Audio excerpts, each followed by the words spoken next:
Refined, get ready to feel like a kid in a candy store. I feel like Willy Wonka in the Chocolate Factory every day of my life. It's really cool. We go inside one of the hottest pop culture companies in the world, why it's impossible not to have fun at Funko. Then, they say a picture's worth 1,000 words, but this one's worth 110 million bucks, and it's here in Seattle. I am interested in great art, great artists, and their ideas. So for me, that's much more important than the clearly extraordinary, price for which this painting sold. Plus, a new comedy about love with a twist. Are you the type of person who would let someone tear their clothes off? Well, obviously not my high-end pieces. Find out why the stars of Splitting Up Together have a perfect marriage for laughs. Seattle Refined starts now. Hi, everybody. Welcome to Seattle Refined. I'm Gard Swanson. You know, Seattle has a worldwide reputation as a hotbed for innovation. Companies like Starbucks, Boeing, and Amazon have changed the world with their cutting-edge approaches to business. And one local company is proving you can be uber successful and still have tons of fun. Refined's Brandon Bernstead takes us inside Funko. As a collector, diehard collector, you're always looking for something that you can occupy your brain in the spare time, and that's certainly how it's been for me. I think it's also for our fans, too. Brian Mariotti knows collectors because he is one himself. Now, for me, it's Pez, Batman, tin stuff from Japan, old Hanna-Barbera, it's Flintstones, and it's He-Man. His office feels less like a work area and more like a pop culture museum.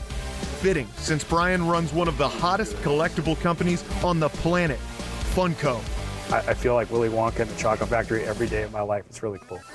If Brian is Wonka, then Funko's licensing deals are its golden ticket, the thing that transformed it from a bobblehead company into one on the cutting edge of pop culture. Everything kind of had a domino effect. Once Star Wars actually called us and offered us a license, everything else kind of fell into place. And I think that got us Marvel, it got us DC Comics, got us Harry Potter. That's right. If you watched it in a theater or on TV, Funko has probably turned your favorite character into one of its signature pops. They've even got the Seahawks and the Mariners. Why do you think fans are so passionate about Funko? I think it's run by a bunch of geeks that love this stuff as much as they do. At Funko, they're turning out as many as 4,000 new products a year, including some submitted by fans on social media. The best place to find them? The Funko HQ store, right below the company's offices in Everett. To get there, I could take the elevator or the stairs, but remember, fun is actually in the name of the company. So I'm going with option 3, the slide.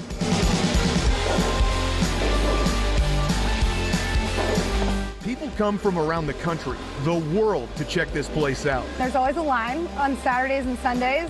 So line out the door, it wraps around. You can grab a bagel down the street while you're in line. Walk through the front door, and it's easy to understand why. It's a cacophony of characters and color, sensory overload of the best kind. Take a tour of Diagon Alley with Harry, Ron, and Hermione, while Voldemort looms from above. Dodge Darth Vader as you wander through Hoth. Hang out with Elsa and Olaf at a magical castle. Stand toe-to-toe with Iron Man and the Hulk. There's something for everyone. If there was one spot to hit or one thing to do when you come here, what is it? Definitely check out our Pop Factory. You can build your own Pop Monster, you can build your own Pop Freddy, and you can put any accessory you want on it. So it's really cool. You definitely got to check it out. There's a lot going on at the Pop Factory. Lots of choices. Too many for me. I feel like a sheriff is the way to go. How is the head supposed to be on? Is it supposed to be on this much? My construction skills definitely leave something to be desired. We're gonna give this guy some pants. Oh, let's see. Let's try not to break it. Can you help me? And I set a low bar for creativity. The best I can come up with is a sheriff with a mustache. It appears that this guy is a villain. I don't know why I went there, but I guess maybe he's my alter ego. The thing about Funko is it's like one of those choose-your-own-adventure books come to life. And no matter where you decide to explore, you're gonna leave with a smile on your face. For Seattle Refined, I'm Brandon Bernstead. Do you know a local business you'd like to see profiled on Refined? Drop us a line at hello@seattlerefined.com and let us know. Fans of cosplay and anime are still recovering from this weekend's annual SakuraCon. The eye-popping 3-day event at the Washington State Convention Center is always a feast for the eyes with some amazing people watching. Believe it or not, this weekend marks SakuraCon's 20th anniversary. For a complete gallery on the fun, log on to our website. Comic book fans are counting the days until the new Marvel exhibit at Mopop. Marvel Universe of Superheroes is the most extensive exhibition ever to celebrate the visual and cultural impact of the comic book universe responsible for Spider-Man, Captain America, the Hulk, and Black Panther. It opens April 21st. From superheroes to super homes, our refined real estate spies have uncovered a stunner right up there on Queen Anne. This 7,700 square foot home boasts 5 bedrooms, 5 bathrooms, breathtaking views, and an expansive rooftop deck. Not to mention an indoor pool, sauna, and impeccable architectural details throughout. It can be all yours for just a skosh over $6 million. Check out the complete gallery on our website. From that spectacular home to some heart-stopping art. If you're an art aficionado like me, you're gonna love this next story. You may have heard that a painting by American artist JeanMichel Basquiat recently sold at auction for a whopping $110.5 million. And get this, you can see this record-setting piece in person right here in Seattle. Here's Refine's Malia Karlinski. Scribbles, strokes, swaths of color, and in the center, an image of a skull, giving this piece of art an electric energy. But to really understand the rawness of the expression, you have to be right here in front of the painting.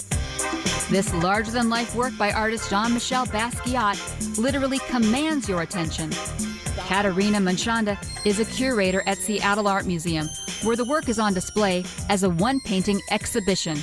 So this painting is from 1982. It's called Untitled.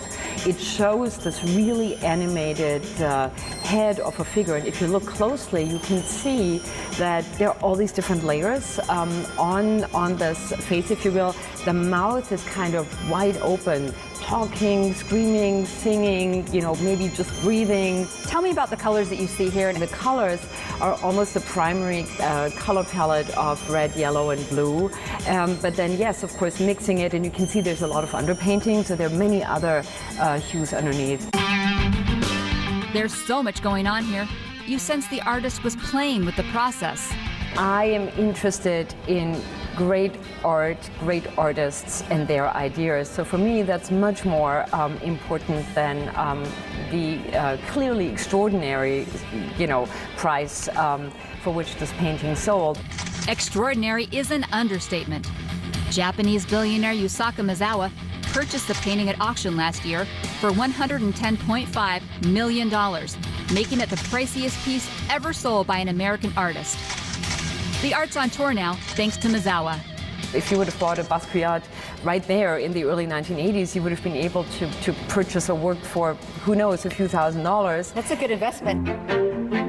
What are you hoping people know about Basquiat? And JeanMichel Basquiat was, one of the great early stars as an African-American painter, as somebody who was also engaged with the dynamics of the street, wanted to bring that to painting and really revolutionized and kind of found a new form of expressions. There was nothing boring about Basquiat, including who he hung out with. Because he was close friends with Andy Warhol. And so we have a terrific opportunity kind of giving viewers a dialogue between JeanMichel Basquiat and Andy Warhol, because our own great Andy Warhol Elvis painting is kind of across the hallway from it. So they're kind of back together. They're back together.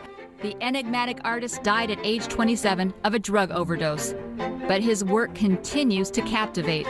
Love it. It wants you to grab your attention and look at it. It's crazy cool. The colors are bright. It has a lot of chaos going on in it. It's neat to see in real life. And what do you hope people take away from actually seeing the painting? We want to make sure people see both the complexity, the energy, and the sense of process in the work, and just walk away inspired. Malia Karlinski, Seattle Refined. You can see Basquiat's painting Untitled at the Seattle Art Museum through August 13th. Visit our website for more info. Seattle Refined is just getting started. We'll get worked into a lather at one of our state's fascinating factories. The foam is just really a combination of the pea juice, of the water, the agitation. You won't believe all the gizmos that help put Washington's peas on your plate. But first, they say breaking up is hard to do. I was just gonna do the laundry, plunge the upstairs toilet, call a guy about the broken sprinkler, go to work, come home, and make dinner. Cool. We'll meet the stars of a new comedy where the road to romance begins at goodbye. Presented. Welcome back to Refined. I'm Gard Swanson. If you like to laugh, hopefully you got a chance to check out one of 2018's funniest new comedies last night. It's called Splitting Up Together, and it's definitely side-splitting. Long story short, we had a good run, but we're pulling the plug. But we're gonna continue living together. That's hilarious. Splitting Up Together stars Jenna Fisher from The Office and Oliver Hudson from Nashville as a married couple calling it quits on their marriage, but not on cohabitating with each other. Refined's Britt Thorson got a chance to chat with the stars about this clever new comedy. Let's dive right in here. This show is a comedy, but your character's, relationship is really complicated. Is that what drew you guys to the script? A little bit, yeah. I liked that this was a show about a family going through a divorce, but going through it in sort of the most thoughtful way possible for their kids. I liked that it was a comedy, but it was a different kind of comedy. The comedy came from the situations rather than sort of a setup punchline joke, and how it was dealt with real issues. Because when you're dealing with divorce, even though it is a comedy, you still have to sort of get into the reality of what that is. And I think that they tackled that very well in doing dramatic scenes, because divorce can be dramatic. We're not trying to breeze over the subject of divorce or some of the pain and confusion that it can cause. But it's a comedy, I should say. It's funny. Another part of this upcoming episode is kind of your character's opposing parenting techniques. Is that something that you two can personally relate to? I think any couple raising kids, married or divorced, goes through negotiations about their style and how they do it. Don't you think so? I do. I think that, I think there needs to be a core element that both of you are on the same page about. I mean, that's like the deep life philosophical ideas, right? But how deep you values, right? But how you get to those might be different. Well, I have to ask, another one of the big stars of this show, besides you two, of course, is actually behind the scenes this time. Ellen DeGeneres. Tell me what it's like working with her. How involved is she on set? Isn't that crazy? I mean, it's weird because she sort of hovers over our shoulder, constantly critiquing us, giving us line readings. But it's great, it's great. No, Ellen's awesome. And that was sort of, that's crazy, right? Yeah. Ellen DeGeneres is producing our show. She did come to set one time. Unfortunately, we weren't there. Were you there? We were there, but it was a closed set because I was in a towel. I wasn't working that day. Oh, it was a shower scene. I was doing a shower scene. Right. She avoided me on purpose, I think. So Oliver, I have to ask, fans fell in love with Jenna as Pam on The Office. Have you been getting any hate mail for kind of being the new man in her life here? It's hard to follow an iconic couple. So there's actually no pressure. There's zero pressure, In that way, that's There's true. So much pressure. There's so much pressure. Oh my God, there's so much pressure. No, I think people are going to fall in love with him. I think that Martin and Lena are going to give Jim and Pam a run for their money. I know people are mad at me for saying that. I know they're mad. But no, I think it's a good thing, by the way. It's a good thing for ratings. People are going to want to tune in just to see you possible. with another dude. I don't know about that. They are. We'll see. They're going to hate watch, like you said. They're going to hate watch Hate watch. Well, you guys, I will be watching. It's not going to be hate watching, but good luck. We really look forward to seeing it, and thanks again for chatting with us. Thank you. Splitting Up Together airs Tuesday night at 9:30 right here on Como 4. Coming up, if you're a fan of grilled cheese, and who isn't, don't move a muscle. Welcome back to Refined. I'm Gard Swanson. We all know the saying, 2 peas in a pod. Well, in a small eastern Washington town called Tompkins, there's a lot more than that. It's home to one of the most popular food brands in the world, Monte Peas. Washington Grown's Tomas Guzman went to check it out. I know we're going to see peas, but what other products does DeMonte deal with here at this particular plant? We do peas, corn, cream corn, and carrots. That smells so good. If you think of peas, this smells like just so much better. Freshness is one of the things that's key about the crops that we have here. From harvest to the time that you can, you're probably looking somewhere between 3 to 10 hours. So that's how fresh canned food is. Well, let's see where these peas are going to take us now. So here's where it all happens, right? Right on. What's the very first process? The first process is we're going to blow anything that's light out. Really, it's a cleaning process. What you're looking at right now, its primary function is to make sure that there are no rocks in the peas. What we're trying to do at this particular unit is we're floating out light shells. You'll see on the screen, these are all pieces of pea. It's just shell. You don't want that in the can. The foam is just really a combination of the pea juice, the water, the agitation. We test every load of peas for a tenderometer reading. Excellent. All right, there you go. Tenderometer right here. One of the next things we'll be looking at is the vision sorter that's can color sort and pull out blooms and so on. The blue light is ultraviolet light, and what it does is it actually makes the pea luminesce, and so that's how the sorter actually removes those defects. Next, the peas are ready to be canned before heading off to the cooker. In the cooking area, the canned peas go through large steam cookers. The cooking process makes the peas completely safe, and now they're ready for labeling and one final inspection. Kathleen, I'm noticing X-ray. What's that all about? Well, this is actually fairly new technology that we put in within the last 5 years. There's a lot of equipment here. If a bolt drops into a can, all that will be rejected at this machine. So it's that final check to make sure what you're getting is a can of peas and just a can of peas. So that is a lot of peas. How many cans are going to go through this plant in a given day? About 1.3 million. Million? Of peas, yeah. In corn, we're probably reaching more like 2 million. Wow. How does that make you feel, knowing that you're providing that much product to consumers? Actually, I'm really proud of this facility. And in being in Toppenish, we put out a lot of food for the U.S. and real, very safe product, a good product. And it's hard to believe it's happening in a little town of Toppenish, but there's a lot going on here. Well, Kathleen, thank you so much for showing me around the plant. I learned so much about peas today. It's a pleasure. Glad you came. Well, 1.3 million cans going out every day. Thank you so much for making sure that they're safe, and most importantly, that they taste so good. Oh, yeah. Tune in to Seattle Refined every Wednesday for more stories from our partners at Washington Grown. We'll be right back. But first, check out our refined, shareable moment of the day.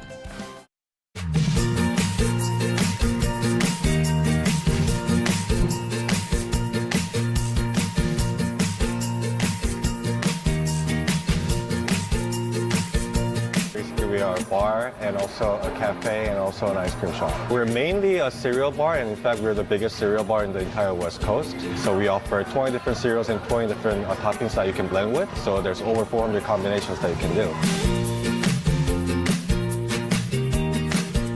The whole concept of Milk Tavern is for older kids. We want adults to come in and feel like being a kid again. That being said, we offer liquor-infused ice creams and dairy-free sorbets, and we infuse that to beer and champagne and make it into a float. Cotton candy burrito existed before us. It's just that we kind of added on the cereal concept and liquor-infused ice cream concepts that you can actually customize it.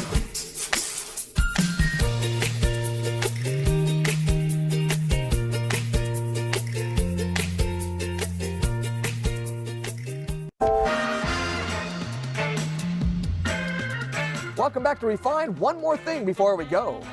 It's hard not to drool when you see the photos our roving refined photographer brought back from this weekend's Seattle Cheese Grand Prix at Magnuson Park. Restaurants from far and wide showed up to show off their creative twists on the beloved grilled cheese Sammy. Everything from the plain Jane to lobster melts to something called a unicorn. Go to our website and check it out. You will not be sorry you did. All right, that's going to do it for today's show. I'm Gart Swanson. Have a good one, everybody. We'll see you next time right here on Refined.